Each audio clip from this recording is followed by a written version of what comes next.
Hello everyone. Have you ever wondered why bulbs glow brighter in some circuits and dimmer in others? The answer lies in Ohm's law.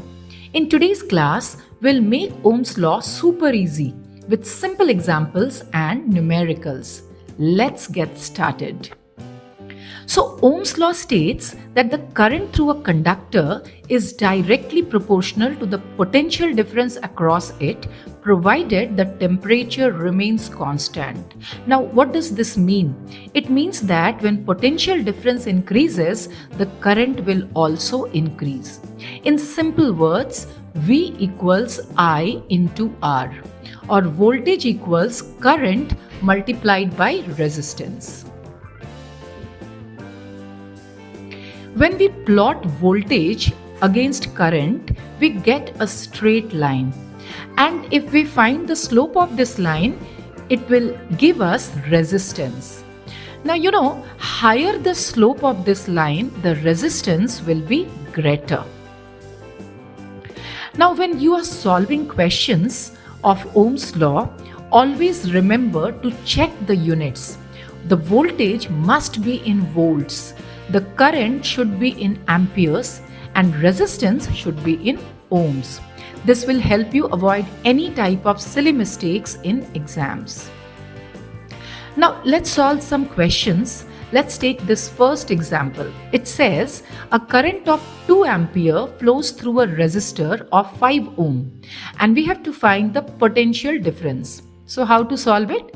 See, from Ohm's law, we know that V equals to I into R. Here they have given current is 2 ampere, so I equals to 2 ampere. And resistance is given 5 ohms, which means R equals to 5 ohm. Now just substitute the values. V equals to I into R, so I is 2 and R is 5. So 2 multiplied by 5 and we get V equals to 10 volts. Very easy, right?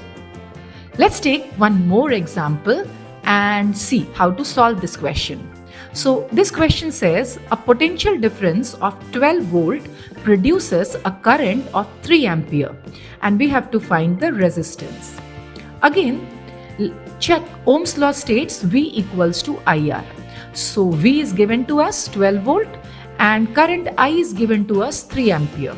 So if we substitute, since we have to find out resistance, we know V equals to I into R. So R will be what? V upon I.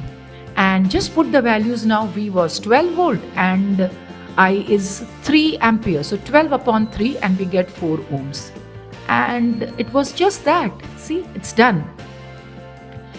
Now it's your turn. Pause the video here and solve these 3 questions.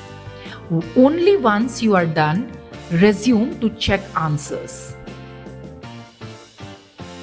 So here are the answers. Check yours and let me know how many you got correct in the comments. So great work today. We learned Ohm's law, solved numericals and practiced key problems.